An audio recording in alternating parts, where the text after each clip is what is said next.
శ్రీ గణేశాయ నమః. అందరికీ నమస్కారం. ఈరోజు మనము వినాయకమయ స్వామి వాహనమైన ఎలుక వెనకాల ఉన్న పవిత్రమైన కథ గురించి తెలుసుకుందామా.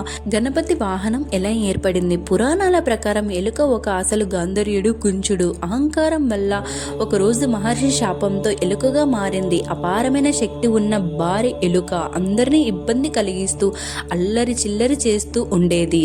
గణేశుడి వద్దకు రాక ఒకరోజు ఎలుక గణేశుడి పూజ మండపాన్ని ధ్వంసం చేసింది. దాంతో గణేశుడు ఎలుకను పట్టుకొని మణితో కట్టేశాడు. అప్పుడు ఎలుక శరణు కోరుతూ, స్వామి నన్ను కాపాడండి, సేవకుడిగా ఉండనిస్తే వాహనంగా పనిచేస్తానని ప్రార్థించింది.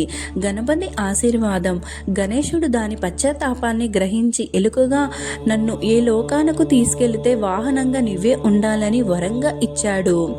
అప్పటి నుంచి ఎలుక వినాయకమయ స్వామికి వాహనంగా ప్రసిద్ధి చెందింది. ఎలుక వాహనం వెనుక ఉన్న తాత్పర్యం అహంకారాన్ని జయించడం, అంటే అహంకారం అవన్నీ జయించగలిగేదని.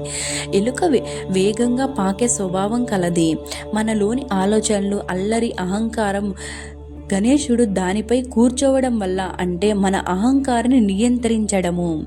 చెడు అలవాట్లపై గణేశుడు నియంత్రించడము. ఎలుక ఆహారం దొంగలిస్తుంది, అది మన చెడు అలవాట్లను సూచిస్తుంది. గణేశుడు వాటిని అదుపులో పెడతాడనే సందేహం. చిన్నదైన శక్తివంతమైనది.